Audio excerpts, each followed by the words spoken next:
नमस्कार मित्रों, एक बार फिर से आपका स्वागत है हॉक फीट न्यूज में। मित्रों, आपको बता दूं कि पालघर मामले में अब महाराष्ट्र सरकार चहुं ओर घिरती हुई नजर आ रही है और इस बीच देश के गृह मंत्री अमित शाह ने उद्धव ठाकरे पर एक जबरदस्त एक्शन ले लिया है।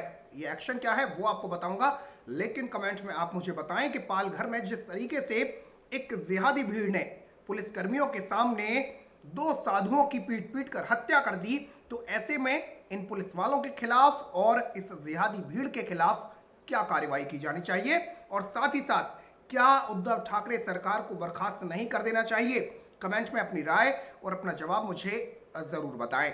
फिलहाल आपको बताता हूं कि महाराष्ट्र में पालघर में दो साधुओं की जिस तरीके से गुरुवार को निर्मम तरीके से हत्या कर दी गई है, अब इस मामले में उद्धव ठाकरे सरकार लगातार चहुं ओर घिरती नजर आ रही है। एक तरफ जहां अखिल भारतीय जूना अखाड़ा परिषद ये ऐलान कर चुकी है कि अगर निर्दोषियों पर कार्रवाई नहीं होती है तो लॉकडाउन के बाद जो नागा साधु हैं वो महाराष्ट्र की तरफ कूच कर देंगे। तो आपको बता दूं कि ये ऐलान खुद जो है वो अखिल भारतीय अखाड़ा परिषद ने किया है। दूसरी तरफ आपको बता दूं कि अब अमित शाह ने भी उद्धव ठाकरे पर शिकंजा कसना शुरू कर दिया है। आपको बता दूं कि हमारे पास जो खबरें आ रही हैं उसके मुताबिक गृह मंत्री अमित शाह ने राज्य के मुख्यमंत्री उद्धव ठाकरे से फोन पर बात की है और मामले की जानकारी ली है।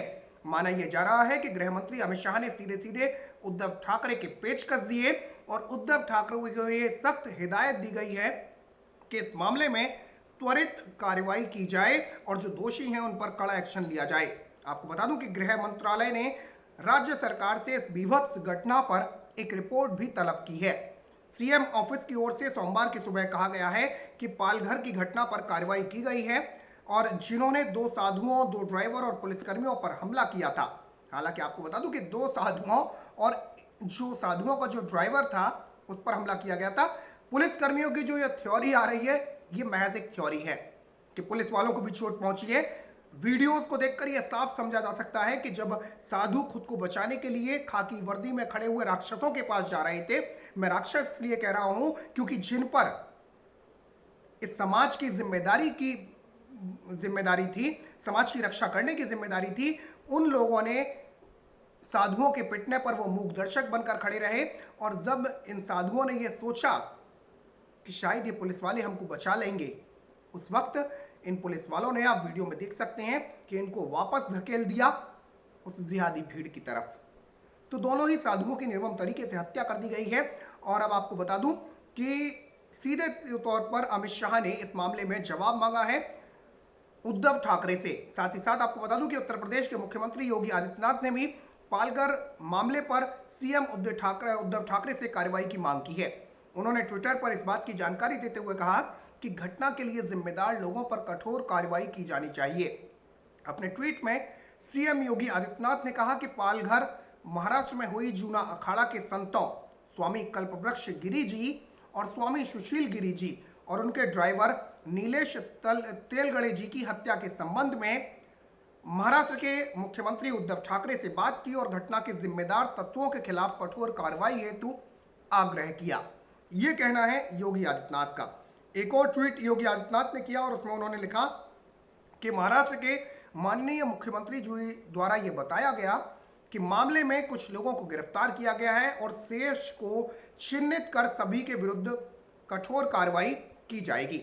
आपको बता दूं कि अब तक जो कार्रवाई की खबरें जो हमारे पास आ रही हैं उसके मुताबिक आपको बता दूं कि राज्य में जो दो पुलिसकर्मी हैं इस मामले में उनको सस्पेंड कर दिया गया है। दो पुलिस वालों को सस्पेंड कर दिया गया है और सस्पेंड किए गए पुलिसकर्मियों में एक असिस्टेंट कमिश्नर और एक सब इंस्पेक्टर है।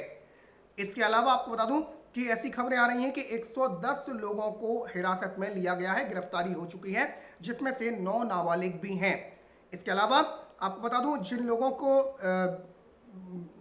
सस्पेंड किया गया है उसके बारे में एसपी पालघर गौरव सिंह ने बताया है कि इस संबंध में पुलिस कर्मियों के निलंबन के साथ अब तक 110 लोगों को गिरफ्तार किया गया है और इस मामले में 110 लोगों की जिनकी गिरफ्तारी हुई है उनमें 9 नाबालिग भी हैं। सभी आरोपियों को 30 अप्रैल तक के लिए कस्टडी में भेज दिया गया है, जबकि 9 नाबालिगों को बाल सुधार गृह भेज दिया गया है। इसके अलावा पुलिस ने हत्या, दंगा करने और सरकारी कर्मचारी पर हमला करने के लिए केस दर्ज करने का आदेश दिया है। तो ये सब कुछ फिलहाल कार्रवाई हुई है पालघर मामले में। लेकिन इस बीच बड़ा सवाल ये उठ रहा है कि पालघर में ऐसी घटना को कैसे अंजाम दे दिया जाता है जब लॉकडाउन चल रहा है। लॉकडाउन के बावजूद 200 से 250 लोगों की भीड़ इकट्ठा हो जाती है, जिहादी इकट्ठा हो जाते हैं जिनके हाथों में बाकायदा डंडे और हथियार थे। इसके बावजूद पुलिसकर्मी वहां पर मौजूद रहते हैं, लेकिन जब जिहादी भीड़ साधुओं को लाठियों से पीट रही होती है तो पुलिस वाले मूक दर्शक बनकर खड़े रहते हैं, और जब साधु खुद को बचाने के लिए इन पुलिस वालों के पास जाते हैं तो भी ये अपना हाथ झड़क कर उस जिहादी भीड़ की तरफ उन साधुओं को दे देते हैं। हालांकि इस वक्त आपको बता दूं कि साधुओं की हत्या के बाद पूरी तरीके से मौन है, अवार्ड वापसी गैंग मौन है, या जो पत्तलकार जो ये कहते थे कि हम जो है निष्पक्ष पत्रकारिता का दावा करते थे, ढोंग करते थे, तो वो भी आज चुप हैं। ये वही लोग हैं जो अखलाक की, जुनैद की, तबरेज की मौत पर छाती पीटने का प्रोग्राम शुरू कर देते थे, विधवा विलाप शुरू कर देते थे और चूड़ियां तोड़ने लग जाते थे। लेकिन आज ये सब मौन है, मौन धारण किए बैठे हैं, क्योंकि इनको साधुओं से कोई मतलब नहीं है। लेकिन इस बीच आपको बता दूं कि सोशल मीडिया पर बेहद गुस्सा है लोगों में, और लगातार इस बारे में कमेंट आ रहे हैं। साथ ही साथ सोशल मीडिया पर यह मांग भी चल रही है कि उद्धव ठाकरे सरकार को बर्खास्त किया जाए। इस बीच आपको बता दूं कि अखिल भारतीय अखाड़ा परिषद ने भी इस घटना पर गुस्सा जाहिर करते हुए सीधे सीधे यह कह दिया है कि महाराष्ट्र में रावण राज चल रहा है, और अगर जिम्मेदार लोगों पर एक्शन नहीं लिया जाता है तो लॉकडाउन के बाद नागा साधुओं की फौज महाराष्ट्र कूच करेगी। इस मामले में आपको बता दूं कि साधुओं की सबसे बड़ी संस्था अखिल भारतीय अखाड़ा परिषद के अध्यक्ष नरेंद्र गिरी महाराज ने कहा है कि महाराष्ट्र के पालघर में जूना अखाड़े के 2 संतों के साथ जो हुआ वो बेहद दर्दनाक है। उन्होंने कहा कि साधुओं की मौत पर मुझे आश्चर्य है कि ये मनुष्य नहीं कर सकते, बल्कि राक्षस लोग ही ऐसा कर सकते हैं। ये कहना है सीधे सीधे नरेंद्र गिरी महाराज जी का। नरेंद्र गिरी महाराज ने यह भी कहा कि महाराष्ट्र में अब रावण राज आ गया है, जहां निर्दोष संत महात्माओं को मारा जा रहा है। आपको बता दूं, ये उद्धव ठाकरे जो कि इस वक्त महाराष्ट्र की कमान संभाले हुए हैं, ये उन्हीं बाला साहब ठाकरे के सुपुत्र हैं, जो बाला साहब ठाकरे अपना पूरा जीवन जिन्होंने हिंदुओं की रक्षा के लिए लगा दिया, हिंदू हित में लगा दिया। लेकिन बाला साहब ठाकरे की नाक के नीचे साधुओं के ऊपर हमला हो जाता है और मार दिया जाता है, और उसके बाद बाला साहब ठाकरे आकर उद्धव ठाकरे सामने आकर यह कहते हैं कि नहीं, इस घटना को सांप्रदायिक रंग न दिया जाए, यह अफवाहों की वजह से हुआ है। मित्रों, आपको बता दूं कि ऐसी खबरें आ रही हैं कि पालघर में जहां इन साधुओं को निशाना बनाया गया, भीड़ ने जिस तरीके से निर्ममता के साथ मारा, वहां पर पहले डॉक्टरों के साथ भी मारपीट की गई थी और चोरी की अफवाह जो है वो चल रही थी। लेकिन सवाल इस बात का है कि जब ये सारी चीजें चल रही थी, मान भी लिया जाए कि ये चोरी की अफवाह के चलते हुआ, भीड़ ने इन साधुओं को चोर समझ लिया, लेकिन सवाल इस बात का है कि वहां खड़े पुलिसकर्मी, तकरीबन वीडियोस में यह साफ दिखाई दे रहा है कि 6 से ज्यादा पुलिसकर्मी वहां पर तैनात थे, खड़े हुए थे।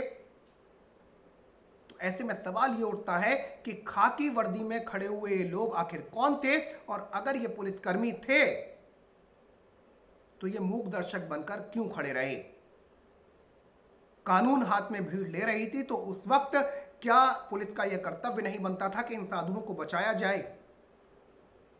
जिस तरीके से निर्ममता के साथ जिहादी भीड़ साधुओं को मार रही है, और 40वें सेकंड में यह साफ सुनाई देता है कि शोएब तू मार, और इसके बाद महाराष्ट्र सरकार एक ढोंग करती है कि पुलिसकर्मियों को भी चोट आई है,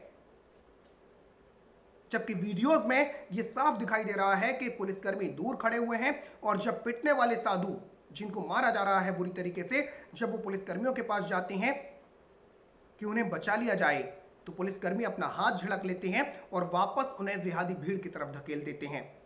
ऐसे में आपको बता दूं कि अखिल भारतीय अखाड़ा परिषद ने भी मोर्चा खोल दिया है। दूसरी तरफ केंद्र सरकार ने भी महाराष्ट्र सरकार से इस बारे में जवाब तलब किया है, और माना यह जा रहा है कि महाराष्ट्र सरकार से सीधे सीधे यह पूछा गया है कि इस मामले में अब तक क्या कार्रवाई की गई है। खुद गृह मंत्री अमित शाह ने फोन पर उद्धव ठाकरे से यह जानकारी ली है। तो अब उद्धव ठाकरे सरकार चहुं ओर घिरती हुई नजर आ रही है, और ऐसे में अब ये कहा जा रहा है कि 110 लोगों को हमने हिरासत में ले लिया गया है और 2 पुलिसकर्मियों को सस्पेंड कर दिया गया है। लेकिन क्या इतना भर काफी कहा जा सकता है? आप मुझे कमेंट में बताइएगा। साथ ही साथ इस खबर को शेयर करें और देश हित से जुड़ा हुआ चैनल है हॉकफीड न्यूज़, तो हॉकफीड न्यूज़ को सब्सक्राइब करें। बराबर में जो बेल आइकन है, जो घंटी का निशान है, उसे जरूर दबा दें। फिलहाल के लिए इतना ही। जय हिंद, जय भारत, नमस्कार।